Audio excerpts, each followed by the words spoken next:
Bueno, eh, pasa esto con los medios de comunicación, pasa con el internet también, que nos ha ocurrido esta mañana.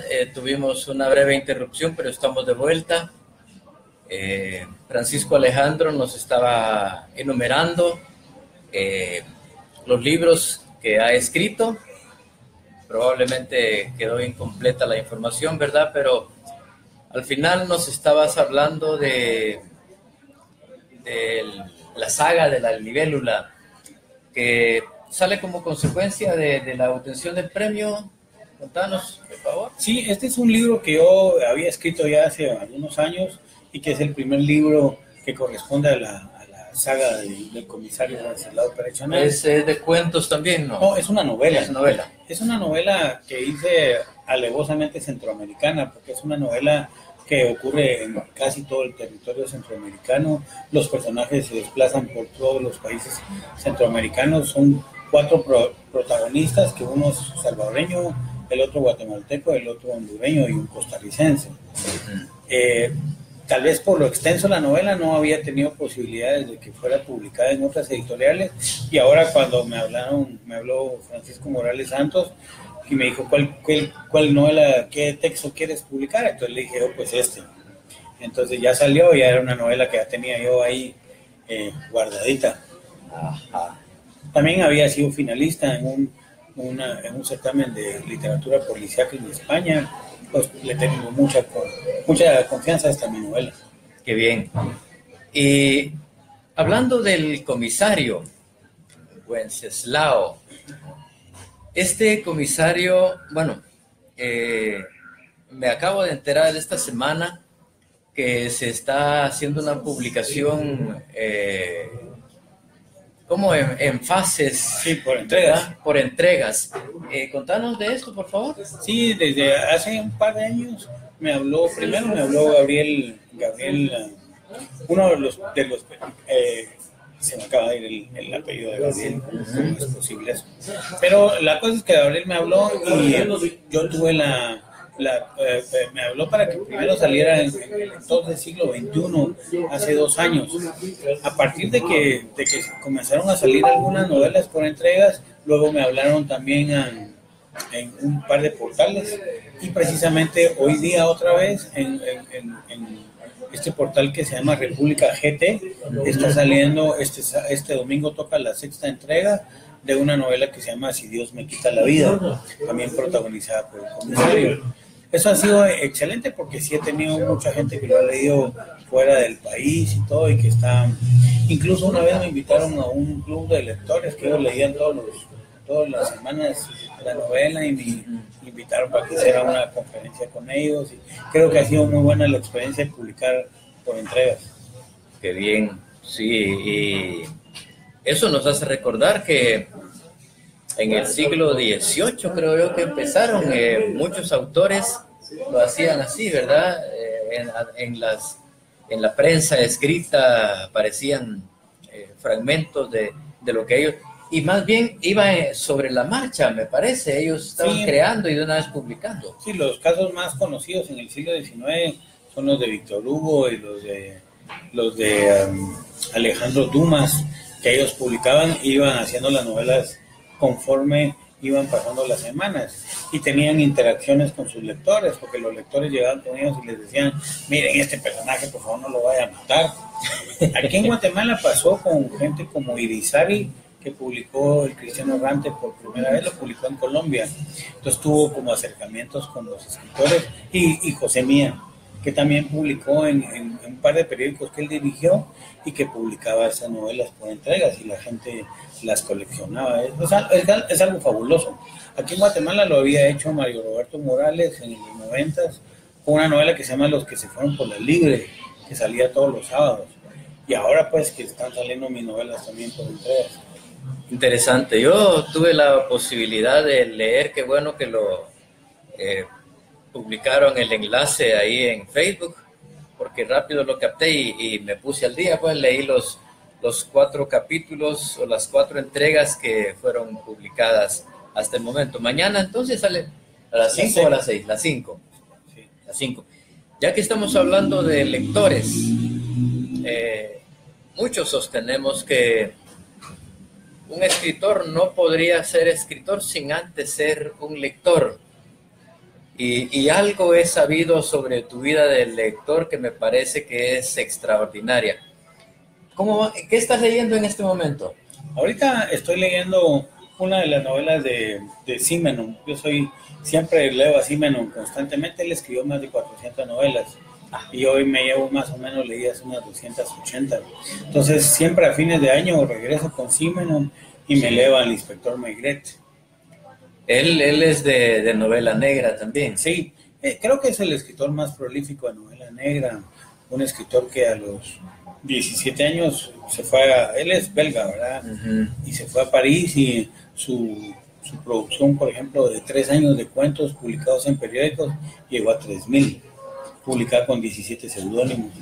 Era un escritor sumamente prolífico y a los 27 años había publicado 225 novelas protagonizadas por Maigret.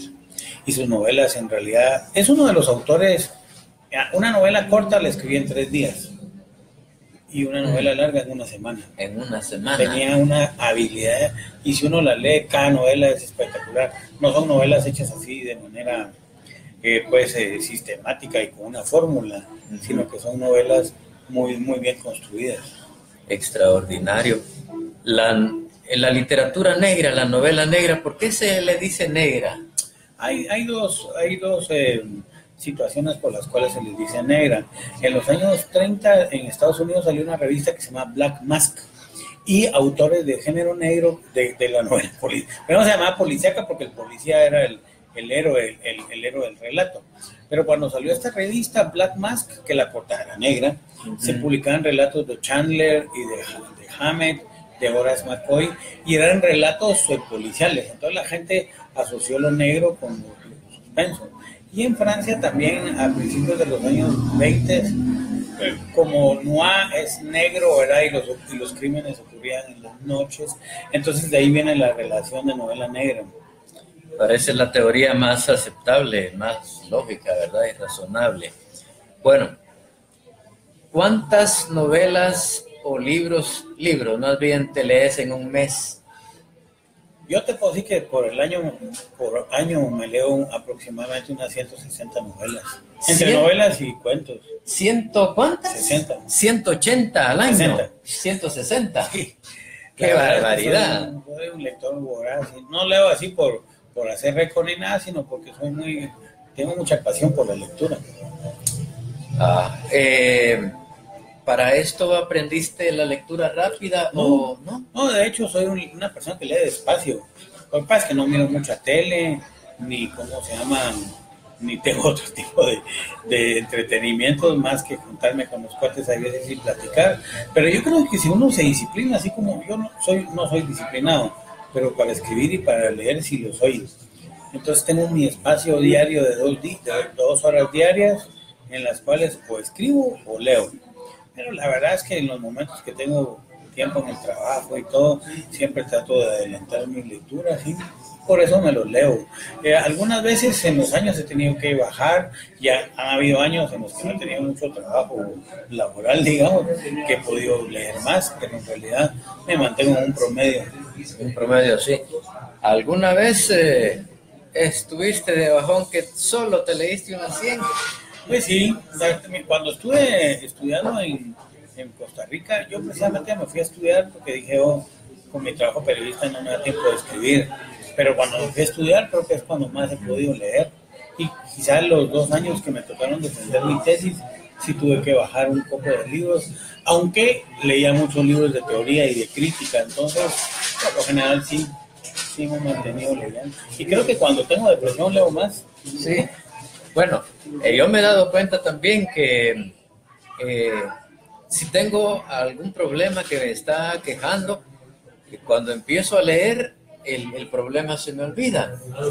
Y ahí he estado en carne propia comprobando, porque supe alguna vez que en España se había creado un grupo que se llama, ha de existir todavía, Literapia. Y estas personas le pusieron ese nombre porque ellos dedicaban tiempo para ir a los hospitales, por ejemplo, o visitar personas enfermas y les leían o les llevaban material escrito. Y ellos han dicho que si no cura, la lectura por lo menos alivia. Sí, claro, por supuesto. Yo me acuerdo en los años 80 con el fallecido Manuel Corleto, teníamos muy buena amistad. El Corleto creó un grupo que se llamaba Lectores Anónimos, y precisamente por aquí, por la Quinta Avenida y Tercera Calle, aquel consiguió un local en donde llegaba gente que tenía problemas serios de lectura. Pero cuando hablo de problemas serios de lectura era porque o se divorciaban, iban a comprar al súper y en lugar de comprar, se compraban libros, ¿verdad? O el día del salario lo que hacían era ir a gastar el salario en libros. Y entonces Corleto les daba una terapia para que no tuvieran ese tipo de compulsión para leer. Y yo lo acompañé varias veces y era increíble los casos de gente que tenía esos problemas así de comprar y de leer. Así que en la lectura siempre hay pasión y curación, como decimos. ¿Ibas a comentar algo? No, oyendo esto me parece interesante. Siempre que viene Paco Méndez nos cuenta anécdotas así, como sacadas de la ficción, pero siempre disfrutamos la compañía de Paco cuando charlamos, ¿no? Exactamente. Estaba viendo eso, la novela negra. Yo estoy leyendo el libro El Chacal de Forsyth, que es sobre los intentos de asesinato a Charles de Gaulle, el francés, en esa época convulsiva de Argelia y toda esa cuestión. Y la verdad es que excelente libro, bien hecho. Sí, como no. Y la cuestión de investigación. Y basado los franceses son buenos para esa onda. Y basado en un caso real, pues, claro. Y venezolano es. Pero, sí, pero hay el primer atentado que sufre de Gaulle, todo por no controlar bien a la hora que oscurecía ese día el calendario, se equivocaron los iban a matar, y por 25 minutos no lo mataron. No se lo echaron. O sea, es cuestión de novela, ¿verdad? La bala pasó rozándole la nariz, dice, ¿verdad? Pero fue por ese espacio después de la investigación. Sí, pues. Hay una novela también genial que se trata de no sé si te acuerdas, Chito, Mandela va a asumir la presidencia en Sudáfrica. Entonces hay un grupo radical blanco que lo quiere asesinar. Entonces se van a entrenar a Suecia. Y en Suecia está el famoso detective Kurt Wallander, de Henning Mankell. La novela se llama La Leona Blanca. Y es una novela de un atentado precisamente que van a hacer contra Mandela, que es una novela genial también.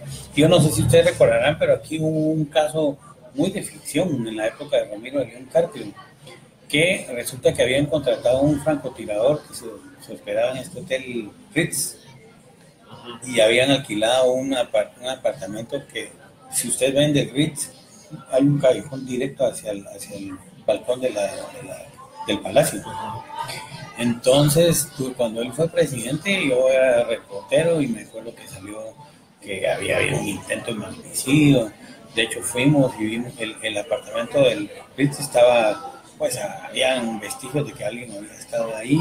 Nunca se supo si era real o no, pero es lo más cercano que hemos tenido aquí, parecido a los hechos de... Sí, solo quería mencionar algo. El país, siempre le he dicho a Paco que el país es propicio para tener unos excelentes escritores de novelas negras. Por lo menos el caso Rosenberg es un caso que se podría desarrollar en la literatura de una forma extraordinaria, ¿verdad? Sin necesidad de cambiarle, ¿sí? Porque el escenario y la forma en que se dio provoca que se dé los misterios que subyacen en cada uno de esos casos, ¿verdad? Como el asesinato de Gerardi, que de hecho ese sí ya hay varios libros, ¿verdad? Pero bueno, uno en Guatemala se levanta a las 7 de la mañana y hay 2 ametrallamientos, por ejemplo, ¿verdad? Sí. Y entonces, atrás de todos esos ametrallamientos y todo, hay la historia de un sicario, hay la historia de la víctima, y está también, sobre todo, el sistema de seguridad. Pues, en este país hay suficientes elementos, casi cada Suficientes día. servicios para Sí, que se realice. y cuando uno escribe novela negra, ese es el reto, porque en una novela negra uno pues trata de hacer toda la reinvención de la realidad, cuando en Guatemala siguen sumando muertos y más. Entonces, de alguna otra manera, la novela tiene que competir contra esa misma violencia que hay en la realidad, ¿no?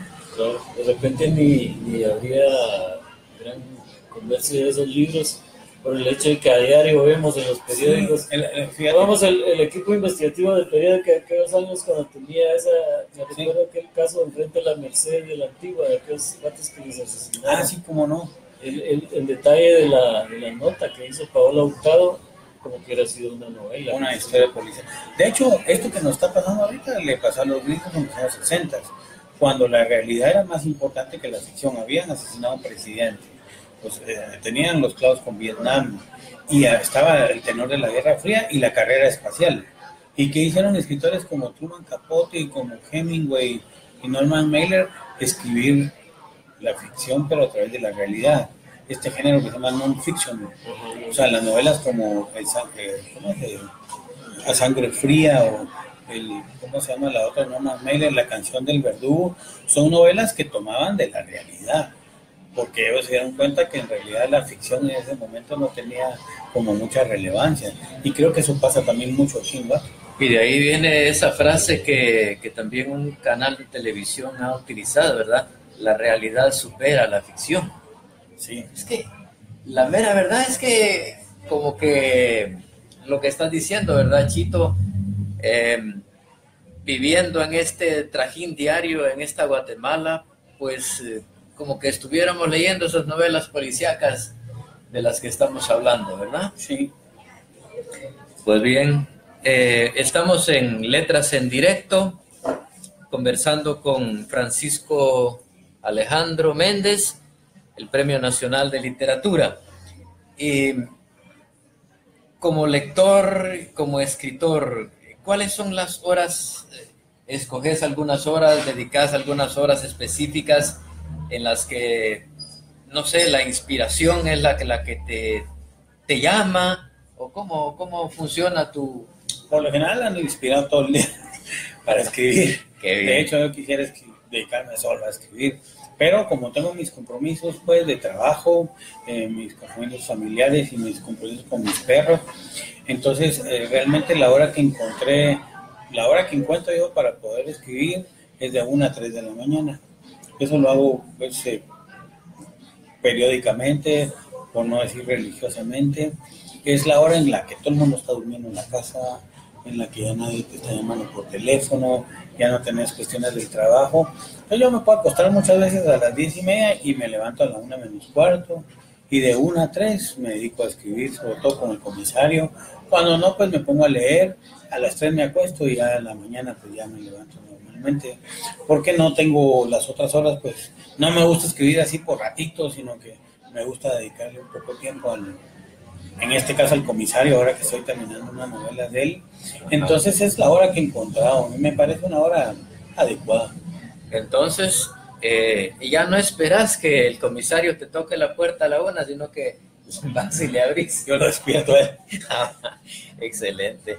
Y yo estaba escuchando, porque en los años 80, La Voz de los Estados Unidos de América transmitía una serie, una sección que se llamaba Cuentos Cortos.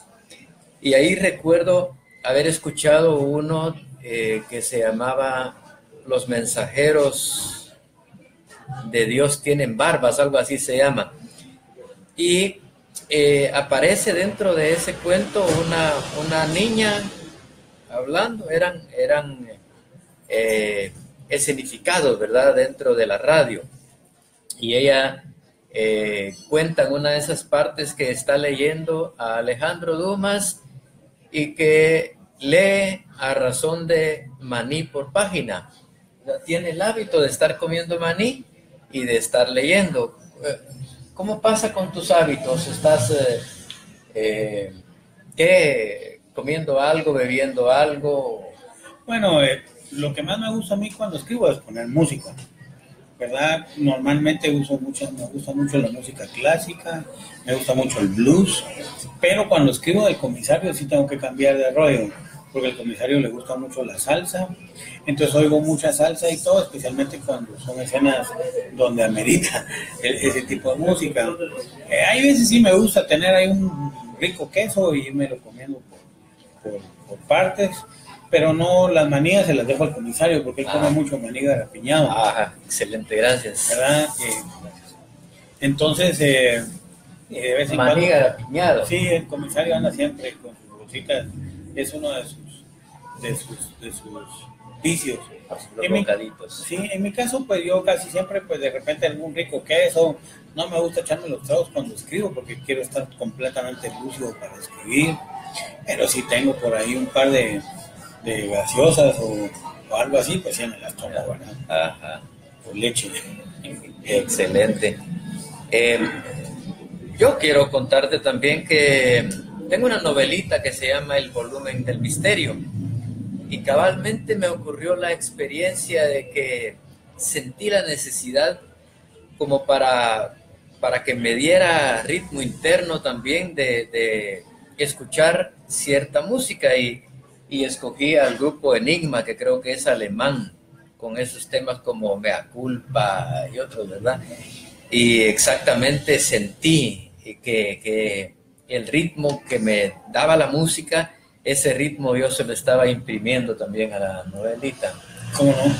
Sí, la música, la pintura me gusta a mí. Hay muchos de mis cuentos que están inspirados en pinturas de maestros clásicos. Entonces siempre las otras artes a uno le brindan cuestiones que complementan con la literatura, ¿verdad? Pero la música cantada no te interrumpe a la hora de estar leyendo o escribiendo. No, en realidad no, pues no me interrumpe. No, ¿Y tu relación con las redes sociales, con el Facebook y todo eso? Pues sí, tengo un Twitter, el cual soy bastante tuitero, ¿verdad? Se llama El Gran Fascinado. Por lo general tengo los viernes de chamán, que es los viernes del comisario. Siempre publico relatos inventados en ese momento. Y tengo también por lo general ando haciendo cosas así muy irónicas en mi Twitter. Después, en realidad el Facebook es una cuestión un poco más como familiar, ¿verdad? Uh-huh. En donde uno se pone cosas ahí interesantes. Y también uso Instagram, ¿verdad? Con mis perros muchas veces compiten aquí en Guatemala o fuera de Guate, entonces uso muchas fotos para también promover el criadero. Cuando tengo cachorros y todo, me gusta tomar muchas fotografías, y también por mi trabajo periodístico. Entonces quizás son en realidad las tres redes que utilizo seguido, ¿verdad? Twitter, el Facebook y el Instagram. Súper. ¿Tienes tu libro por ahí a la mano, Francisco? Ahorita le vamos a pedir a Chito porque no tengo. En lo que viene, pues... Yo quisiera que aprovecháramos para una breve pausa, que nos puedas leer un cuento, ¿verdad? Un cuento corto. Si no, yo alcanzo mi libro. Perdón. Mientras contanos algo por ahí. Pues invitarlos a que lean mucha literatura guatemalteca. En realidad, los guatemaltecos creo que leemos poco de literatura guatemalteca, y creo que sí es una de las cuestiones importantes, ¿verdad? Que conozcamos a nuestros autores. No necesariamente nos tienen que gustar todos, pero la idea es conocer su literatura, porque al final son nuestras primeras referencias culturales, los autores guatemaltecos.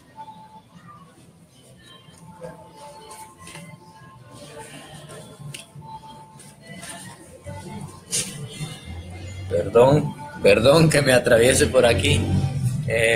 Ahí tiene Francisco Reinventario de Ficciones. A ver con qué nos vas a sorprender por ahí.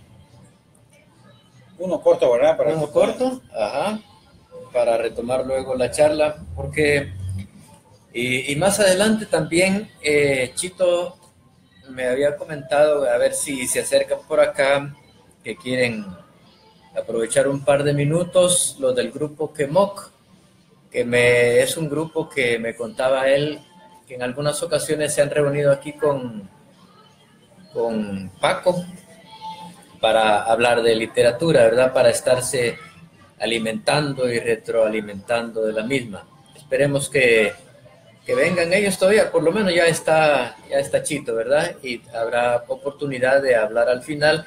Y estamos lamentando porque Jackie Nistal no se ha aparecido, pero de todas maneras la literatura es la que nos hace encontrarnos acá y a ella vamos. Te dejo un ratito con letras en directo ahí. Bueno, voy a compartirles mi relato Ruleta Rusa. Seguramente va a ser un martes por la noche.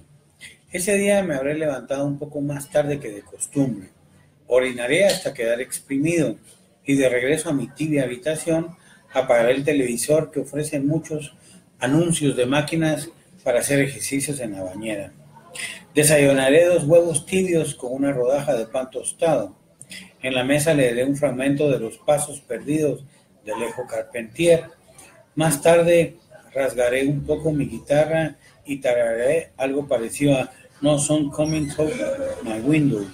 Feel like I'm sitting at the bottom of the grave de Jimi Hendrix. Por supuesto que llegaré tarde a mi trabajo, el cual está ubicado en el segundo nivel de la casa. Encenderé la computadora, releeré el último de mis cuentos. Seguramente estará listo para dárselo a Rogelio o lanzarlo hacia un certamen que ofrece varios dígitos en premio. Con el diccionario de la MAC y el de la Real Academia corregiré una novela durante toda la mañana en la que el frío de noviembre me rozará las mejillas, las manos y mis pies, que seguramente estarán descalzos. De fondo me acompañará la guitarra flamenca de Otmar Liebert y la nostálgica voz de Pablo Milanés. En la tarde, a la hora exacta en la que no sabré cuándo empiezan a encenderse las estrellas, contemplaré el azul del cielo que se funde con el naranja que mágicamente emerge tras los volcanes. De seguro habré fumado 1 o 2 cigarros de marihuana. Esconderé los mozotes y el papel en mi caja metálica de té chino y la guardaré tras la vieja refrigeradora. Frente a la pantalla chica descansaré mi cerebro de 20 a 30 minutos mientras me río de las payasadas de Harold Lloyd. Y en alguna de mis salidas inesperadas al baño observaré una leve brisa sobre los sauces llorones que enfilan hacia el Cerrito del Carmen. Pocos minutos antes de las 7 de la noche imprimiré la trágica novela de una colega, a quien deberé entregársela corregida y con un prólogo no muy extenso. La máquina del teléfono habrá negado mi presencia en casa y luego un tajante, no estoy en estos momentos. Invitará a dejar su mensaje después del ridículo timbre. De seguro las invitaciones me ofrecerán tomar unas cervezas en el olvido, bostezar en alguna comedia del teatro de la zona 1 y una velada con adolescentes enamoradas de los bohemios. Luego de apagar la Macintosh, iré al baño a rasurarme lo azul de mi cara. Me lavaré los dientes hasta escupir sangre con la pasta dental de bicarbonato. Comeré galletas de chocolate y beberé agua fría a boca de jarro. De noche, cuando esté sentado en la cama con la luz apagada, tomaré el revólver 38 que contiene una única bala. Rodaré el tambor con la misma fuerza con la que día tras día he ejecutado este final del juego. Apretaré las muelas, toseré hasta antes del clic sin detonación. Mi sonrisa quedará congelada hasta que al día siguiente me levante un poco más tarde que de costumbre. Si no sucede ese martes, seguramente será otro maravilloso miércoles, jueves o viernes. De lo que estoy seguro completamente es que siempre esperaré ansioso lo tenue de la noche para escuchar el clic que me ha mantenido el alma prendida de un hilo desde hace ya tantos años que son difíciles de recordar. Ruleta rusa. Ruleta rusa. Muy bien. Retomemos la charla luego de ese remanso. Habías mencionado el periodismo. Te has dedicado al periodismo, ¿verdad? Sí, creo que el periodismo es lo que me ha dado a mí de comer en la vida. Comencé cuando el siglo XXI comenzó, el siglo XXI, digamos, original en el año 89, comencé en mi trabajo periodístico como corrector, luego en la sección internacionales, luego en las culturales. Más adelante tuvimos una revista que era de Rodolfo Móvil, que se llamaba Polémica, en la cual estuvimos 3, 4 años. Algunas veces hice trabajos en agencias como EFE, por ejemplo. Luego estuve de director de producción de la Radio Universidad durante 2 años. Y luego estuve en Prensa Libre, estuve también unos 4 años, especialmente en investigación y en la revista Domingo. También estuve dirigiendo el periódico Alerta Legislativa, que fue hace muchos años ahí con un proyecto de transparencia. Luego pues me fui a estudiar y al regreso pues volví al periodismo otra vez en siglo XXI y tengo 7 años de ser columnista de nuestro diario y actualmente soy el jefe de redacción del diario Centroamérica. Entonces más o menos pues he tenido una carrera de más de 20 años en los cuales he tenido muchas satisfacciones. Excelente. La literatura se va beneficiando de esa experiencia periodística, ¿verdad? Ese cuento, precisamente el primer cuento que aparece en este reinventario de ficciones, Sombras del Jaguar, trata precisamente de 2 periodistas, ¿verdad? Un cuento realmente fascinante, extraordinario. Y danos tu opinión. El periodismo, la prensa, ¿qué tanta objetividad ves en la prensa? Pues yo creo que no puede haber objetividad en ningún tipo de periodismo, ¿verdad? Porque cada periódico funciona de acuerdo a las políticas internas de los dueños, por ejemplo, en el caso de los periódicos que pertenecen a empresas, y en caso de periódicos que son del Estado, pues funcionan a través de proyectos de la misma gobernación. Creo que el periodismo lo que trata es acercar un poco, digamos, una realidad que acontece a diario, mostrarla como se muestra en la literatura. Para mí hay mucho de literatura en el periodismo, porque si bien es cierto, uno como periodista trata de ser objetivo, pero la objetividad tiene que ver mucho con el conjunto de lo que significa un periódico. Por eso creo yo que no existe. Lo que sí existe es el deseo de transmitir información, es el deseo de comunicar y de mostrar una realidad, por ejemplo, como la nuestra, tan convulsa y tan difícil. Imagínate un periódico en Costa Rica, donde es un país, digamos que 10 veces más tranquilo que este, pues los periódicos muestran otro tipo de realidad. Los de nosotros estamos acostumbrados a que la violencia y la política sean parte, digamos, de las agendas diarias de los periódicos. Sí, y también me parece a mí que la misma realidad que vive cada ciudadano y cada país hace que algún periódico se venda más, ¿verdad? Esté más tenga más demanda.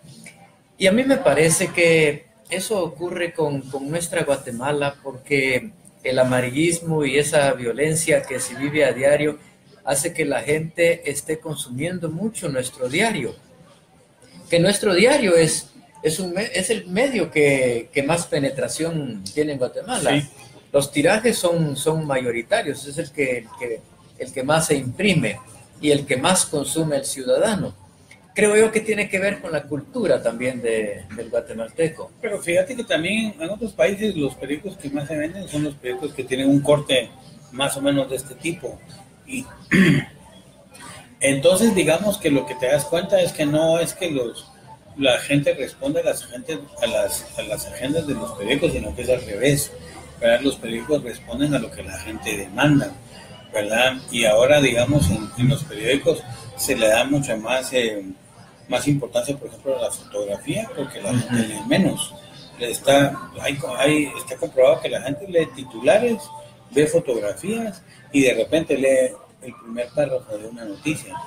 Entonces a la gente digamos, es poca gente la que lee reportajes, entrevistas completas. Entonces todos los periódicos en general, y si te das cuenta que es en casi toda Latinoamérica, te voy a decir que incluso en Europa, todo eso ha cambiado mucho, y sobre todo ahora con las redes sociales, que los periódicos tienen sus propias páginas y que tienen que estar actualizando y actualizando. Entonces la cuestión va más a la imagen que a la propiamente en sí la palabra. Es que hay abundancia de información ahora, entonces para consumir eso, lo que uno postea, la recomendación en las redes debe ser breve, ¿verdad? Sí, sí, es difícil que la gente lea ahora una página completa. Sí. Cambiemos, aquí tenemos que abordar un sinfín de temas, ¿verdad? Para ver si eso por lo menos nos ayuda a conocer mejor a Francisco Alejandro. Estamos en Letras en Directo desde la Casa del Libro, en Casa de Cervantes, Zona 1, en el Centro Histórico de la Ciudad de Guatemala. Hablemos ahora de la producción literaria, de cuánto lee el guatemalteco, qué facilidades hay de acceso para que el escritor mediano de nuestro país tenga acceso a publicar. Bueno, yo creo que hay mucho más acceso ahora que hace 20 años, ¿verdad? Durante la época incluso del conflicto armado era muy difícil que las editoriales apostaran por los autores, sobre todo por el tipo de literatura que se hacía en esa época. Sin embargo, hoy en día creo que sí hay, digamos, no es que haya muchas editoriales, pero si un autor quiere ser conocido puede comenzar haciendo un blog, por ejemplo, ¿verdad? Hay un caso interesante de Juan Pablo Dardón, que aquel tiene su blog que se llama Fe de Rata, que fue publicado en libro por una editorial internacional. Es decir, digamos que a partir de su blog se publicó el libro.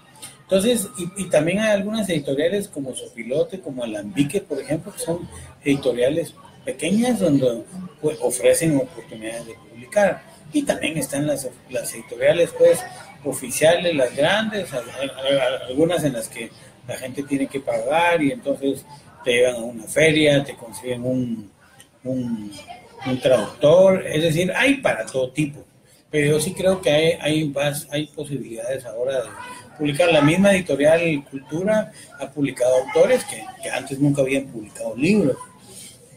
La vez pasada fui a dar una charla Chiquimula, que me llevó Gustavo Bracamonte a hablar con escritores, y yo me encontré con escritores que tenían 25 o 30 libros publicados y que muchos de ellos se publican ellos mismos. Es decir, esas posibilidades las tiene uno. Antes era más difícil, ¿verdad? Porque eran mucho más caras las publicaciones, menos editoriales, y yo creo que ahora sí, pues, digamos, editoriales como la X, por ejemplo, de Estuardo Prado ha publicado muchísimo, y hay algunas otras en las cuales uno solamente se tiene que acercar y hablar con los autores. Creo que esas posibilidades hay. Lo que creo que no hay es muchos lectores en Guatemala, ¿verdad? Creo que es alrededor de unos 200 libros los que se publican en Guatemala, y creo que son... que se publican 200 cada cuánto? Al año. Al año. Sí. Por ejemplo, Costa Rica son 600 libros que se publican al año.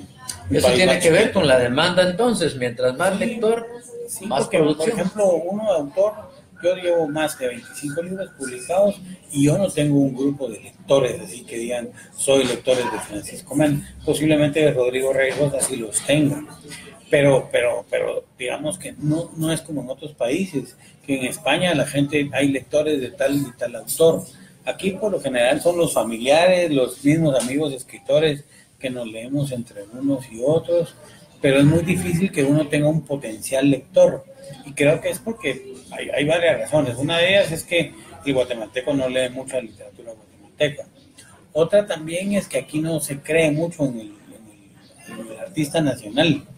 Entonces, cuando un autor publica y es bueno, siempre hay un montón de peros para poderlo leer. Pero yo tuve acceso la vez pasada a un estudio donde decían que aquí en Guatemala de cada 10 personas, 5 leen, saben leer y escribir. Pero de esas 5, solo 3 leen. Y de esas 3 que leen, solo uno entiende lo que leen. Es decir, los niveles de lectura y el conocimiento para el aprendizaje en este país es muy bajo. Entonces, para leer poesía, por ejemplo, ¿verdad? Para leer ensayo, que se necesita tener, digamos, mejores conocimientos, es muy difícil que la gente lea. Por eso aquí, por ejemplo, la poesía se lee menos se lee más la narrativa. Entonces me parece que hace falta más una creación de lectores. Aunque ahora hay muchos clubes de lectura y todo, creo que hace falta mucho para que exista precisamente una demanda de textos. Mira, Paco, yo creo que el mismo gobierno, hay que decirlo, el mismo gobierno no ha estado apoyando la literatura. Acabo de estar leyendo yo lo que hace el Ministerio de Educación, que no tiene un listado de libros que sea obligatorio para los colegios y las escuelas. No tienen incluido a Miguel Ángel Asturias para que lo lean. Por eso Miguel Ángel Asturias no es muy leído en Guatemala también. Sí, yo creo que esa es una parte, pero también creo yo, por ejemplo, la iniciativa privada desde la época de la Revolución ha tenido una campaña negra contra Asturias. Y esa campaña negra está hecha a partir de negarle digamos, estoy hablando del sector privado en términos educativos, en términos de producción económica. Y creo yo que el Estado ha tenido su falta, pero acuérdate que también nosotros somos un país en el cual se le niega, por ejemplo, Asturias ha sido vilipendiado, ¿verdad? Entonces eso crea, digamos, cierto callo para que cuando la gente quiera leer Asturias ya tenga un estigma, ¿verdad? O ya la gente diga, voy a leer este que era un comunista, cuando en realidad de alguna otra manera no se le conoce exactamente en su dimensión, sino que lo que ha habido, como creo yo, es una gran campaña negra contra él. Entonces cuando te encontrás con estudiantes que van a leer Asturias, primero no existe una preparación muchas veces de los maestros para poderlo enseñar, y luego está ese contexto que hace que la gente crea que Asturias era un borracho y que por eso le dieron el Nobel, como mucha gente lo ha dicho, que es una cosa completamente falsa. Sin embargo, él, que es nuestro referente de la literatura, que es el autor más leído, todavía aún así, como vos decís, existe mucha resistencia para poderlo leer. No se diga con autores que tienen, digamos, menos vuelo internacional que él. Entonces, creo que había un fallo. Creo que este país le ha fallado a Asturias. Le ha fallado el Estado, le ha fallado el conglomerado empresarial y le ha fallado también el público guatemalteco. Este año que se cumplieron 50 años del Nobel, ha habido un montón de actividades. Yo esperaría que en enero esto ya la gente ya pasó Asturias, ya no lo voy a leer, porque eso es lo que pasa ahora con nuestro país. Entonces creo yo que hasta que no tengamos, digamos, una noción y una dimensión de lo que significa Asturias, mira, voy a ponerte este ejemplo. Yo he ido varias veces a Nicaragua, y en Nicaragua los taxistas te recitan a Darío. Vas en una camioneta y por ahí escuchas una discusión de Darío. Y es un país donde, como dice Sergio Ramírez, es el país que tiene más poetas por kilómetro cuadrado. Y es un país pobre. O sea, ahí no se puede alegar que la pobreza no es una limitante para la lectura. En cambio nosotros no tenemos esa referencia de Asturias. Esa referencia la tiene un grupito nada más, que somos los que lo leemos, pero el país entero no. Esa es la gran diferencia. En Nicaragua la gente hasta se sabe un poema de Darío. Aquí yo no sé cuánta gente se sabrá un poema de Asturias. Lamentable, definitivamente. ¿Querías agregar algo, Chito? Bueno, sí, escuchando esto de Asturias, ¿verdad? Que tiene mucha razón Paco acá, sobre todo que de los 30 años que vendió libros, los libros de Asturias no se conocían hasta el 96, 95 se publicaron. Hubieron ediciones aquí en Guatemala, ¿no? Uh-huh. Todas habían sido en Losada, en Alianza, Argentina, México.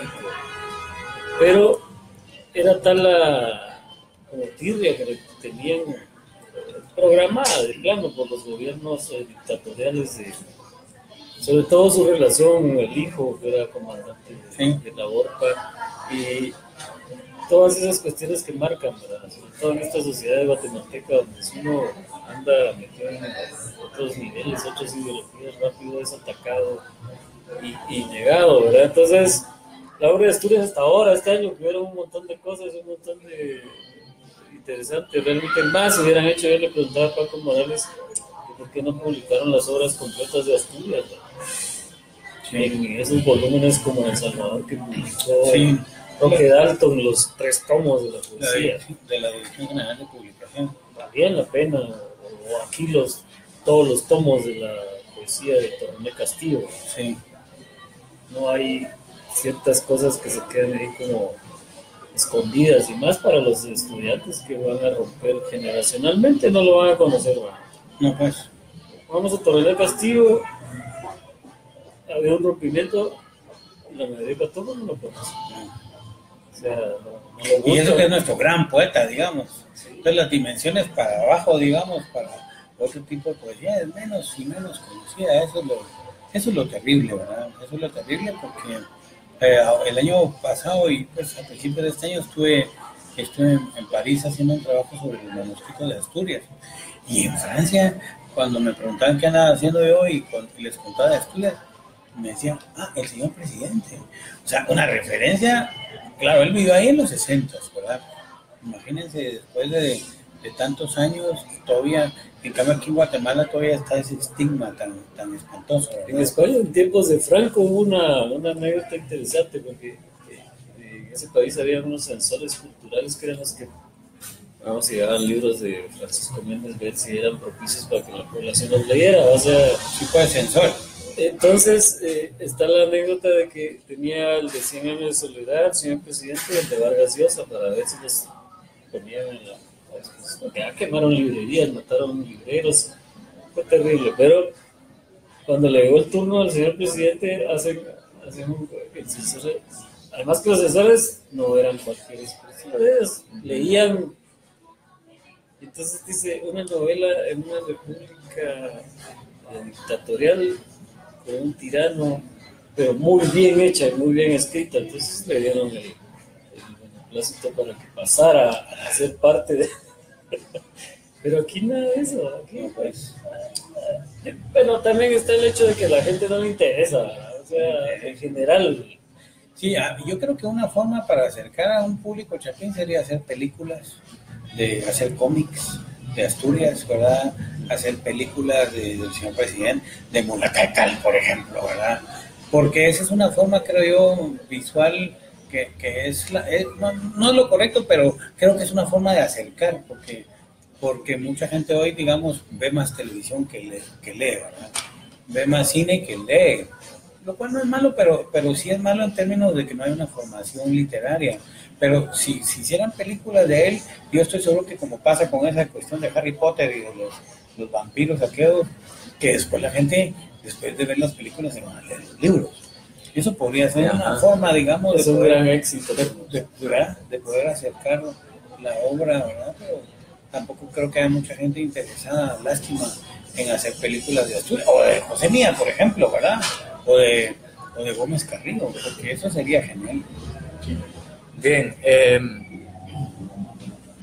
lo que me interesaría también, estábamos en ese punto, ¿verdad? Del impulso, el apoyo a la literatura, que agregábamos algo, y también pienso yo en que ese mismo apoyo, el apoyo y el valor que se le da a la literatura también se refleja en los concursos literarios que hay, donde el premio es muy pequeño, que a veces creo yo que no sirve de gancho para que los autores intenten participar y que los motive a escribir más también. ¿Te parece? Sí, creo que digamos que mira, por un lado creo que los concursos es un incentivo para que la gente termine una obra y la mande. Pero por otro lado, pues también no hay, digamos, como en otros países, ¿verdad? Con concursos de $50,000, pues, o por una novela, por un libro de cuentos. Entonces, hay uno en España que tiene 600,000 euros el premio. Sí, claro.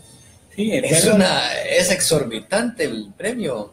Sí, acá no, ¿verdad? Los premios por lo general son bastante bajos en términos económicos y sí deberían de fomentarse más, ¿verdad?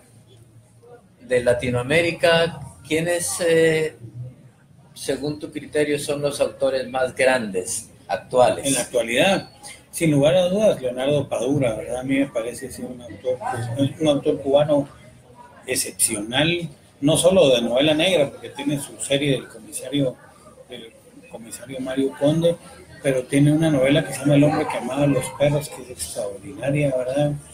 Creo que es una de las más grandes novelas que se han escrito en América Latina. También Piglia me parece un autor sumamente interesante. Hace poco descubrí a un autor, lo descubrí porque lo compré en Francia, una novela que se llama Guillermo Sacomano. Me parece un escritor formidable, el Sacomano. Sobre todo me leí una novela que se llama El oficinista, y es una novela que se te mete hasta los huesos, ¿verdad? Lo duro que es esa novela. Creo que autores, digamos, como Alberto Fuguet, de Chile, Rodrigo Fresán también, y voy a mencionar un par de autores centroamericanos que ya están en grandes ligas desde hace rato, que Sergio Ramírez acaba de ganar el premio Cervantes. A mí me parece que Sergio es un gran cuentista y por supuesto novelista, y Horacio Castellanos Moya, por supuesto, que creo que es un autor de mucha obra. Se acaban de cumplir 20 años de la primera edición del Asco y creo que es un autor importantísimo, y creo que Yoconda Belli también. Creo que por supuesto que hay más autores, pero estos son como los autores que hoy en día la gente tiene como de referencia, ¿verdad? Jorge Volpi también, el escritor mexicano, creo que son de los autores latinoamericanos más leídos o con interesantes propuestas. Y en general, a nivel mundial, algunos que consideras vitales, favoritos tuyos. Bueno, mira, si hablara de Estados Unidos, te diría que Paul Auster es un autor que me gusta mucho, y también Thomas Pynchon y Don DeLillo. Estos autores, para mí, creo que son de los autores más interesantes en mi gusto literario. Y por supuesto que en Europa hay una gran cantidad de autores. A mí me gusta mucho, pues por el género que yo leo, me gusta mucho, te puedo mencionar algunos autores de Suecia. Henning Mankell, por supuesto, es un autor que me encanta, pero sobre todo el autor Stieg Larsson, que es el autor de la trilogía Millennium, que me parece genial, el maestro. Hay un autor islandés que se llama Arnaldur Indridason, que es un autor de mucha lectura. Hay un escritor griego que se llama Petrus Markaris, que tiene una obra también así muy consolidada. Y pues de España quizá Javier Cercas, creo que es de los autores que me gustan a mí mucho. Y ¿qué te puedo mencionar yo? De Italia, Andrea Camilleri, que es un autor que me gusta mucho. Y quizá en Francia hay un amigo que es amigo mío, lo considero un gran escritor, que se llama Sebastián Rutes. Y también se llama Fran Vargas, que es una escritora francesa de novela negra. Creo que son de los autores que a mí me gustan mucho, aunque te voy a decir que leo también mucha literatura japonesa y me gusta mucho bueno, hay dos Murakamis, Ryu Murakami y Haruki Murakami. A mí me gusta mucho Ryu, que es un autor quizá menos conocido, pero es más ácido, más espeso, el tipo de literatura que a mí me gusta, ¿verdad? Creo que son de los autores. Yo acabo de empezar ahorita la lectura de Tokyo Blues. Sí. Ya estoy en el tercer capítulo de Haruki Murakami, me llama la atención también, y por ahí tengo pendiente a Ishimura, ¿no? ¿Cómo se llama? Sí. Ishiguro, el premio Nobel, ¿verdad? Uh-huh. Que de todas maneras hay que conocer, ¿verdad? Para poder opinar. Sí, son otras literaturas que ofrecen unas cosas interesantísimas, ¿no? La literatura hindú, la literatura china, es impresionante la literatura.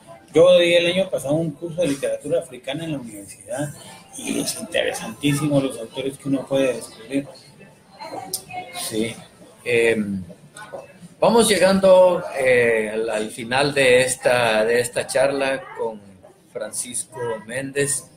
¿Te has sentido influenciado? ¿Hay influencia en tu letra de algunos autores?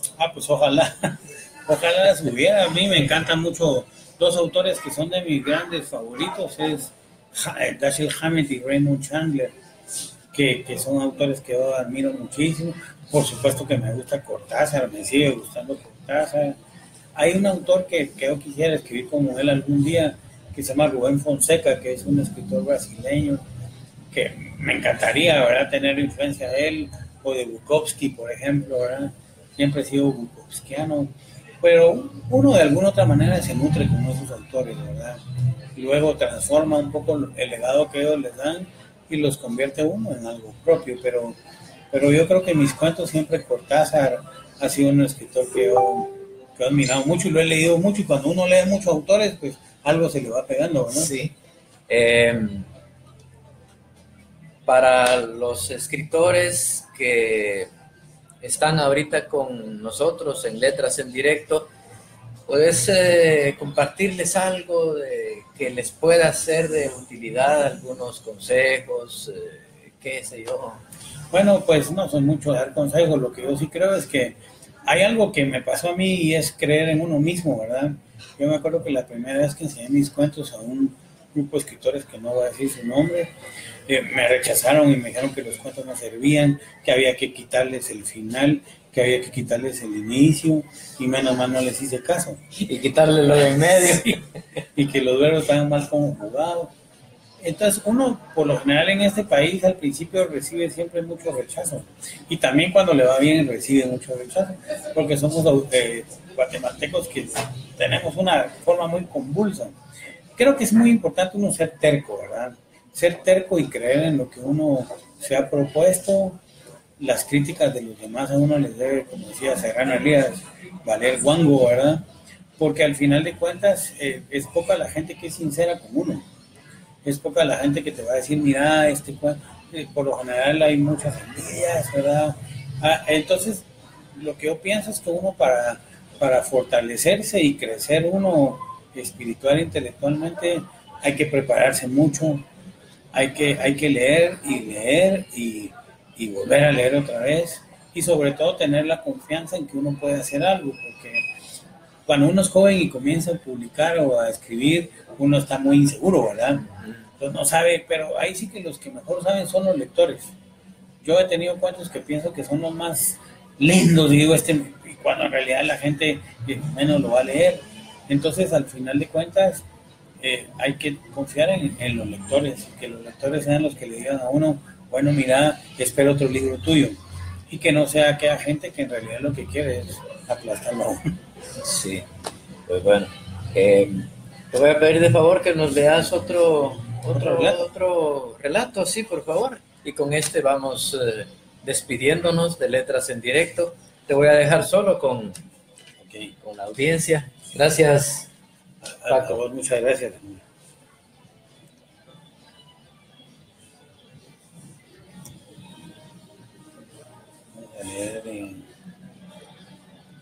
Vamos a leer la segunda parte del capítulo de Ruleta Rusa. Bueno, leí hace un rato Ruleta Rusa, este se llama capítulo final y puede ser considerada la segunda parte. Tengo que confesar que tal y como lo intuí en otro cuento, efectivamente ocurrió un martes por la noche. Aquel día me levanté más tarde de lo que usualmente acostumbraba. A tientas me dirigí al baño. Oriné hasta que quedé totalmente exprimido. Regresé a mi tibia habitación. Me burlé del maltrecho televisor que alguna vez ofreció anuncios de máquinas para hacer ejercicios en la bañera. Desayuné 2 huevos tibios con una rodaja de pan tostado. En la mesa releí el capítulo 4, miércoles 7 de junio, de Los pasos perdidos de Carpentier. Especialmente cuando Mush compra lo que pensó era el hipocampo negro de Rimbaud. Más tarde acaricié mi guitarra y toqué No Sun Coming Talking to My Window, Feel Like I'm Sitting on the Bottle of Grace, de Jimi Hendrix. En ese entonces me había quedado sin empleo. Por tal motivo alquilé la segunda planta de mi habitación a un matrimonio con 2 niños.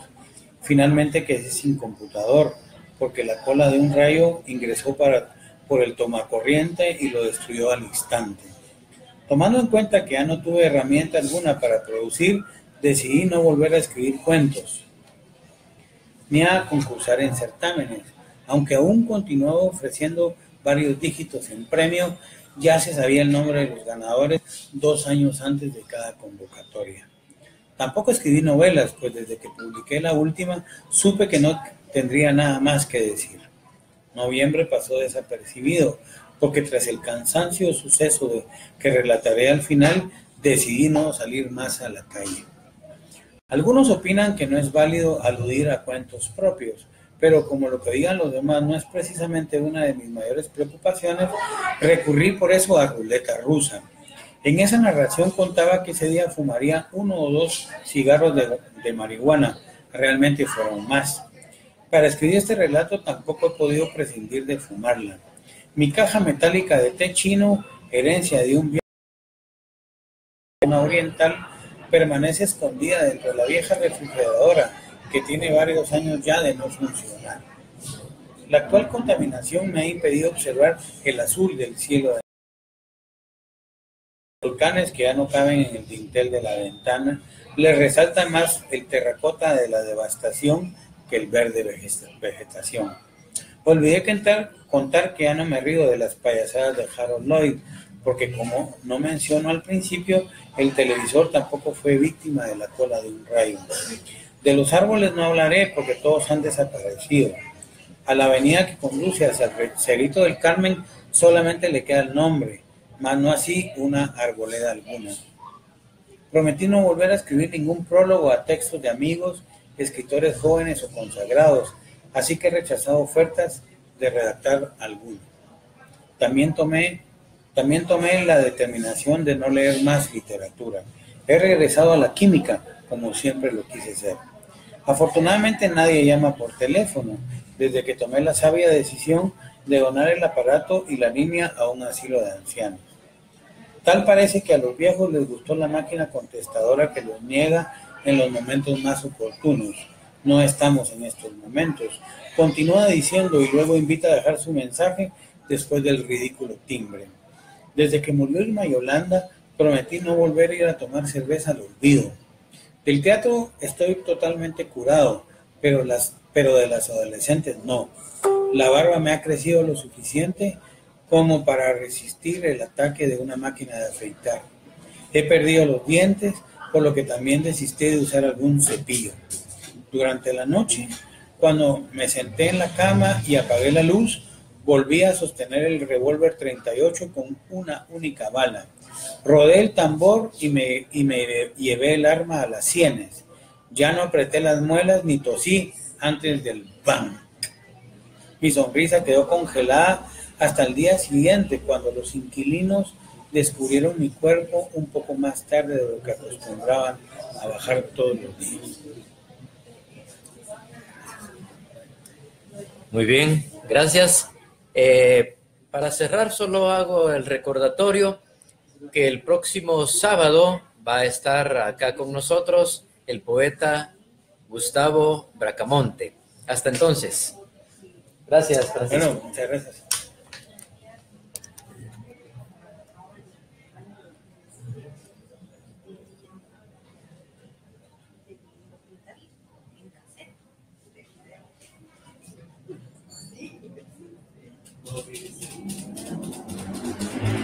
Gracias.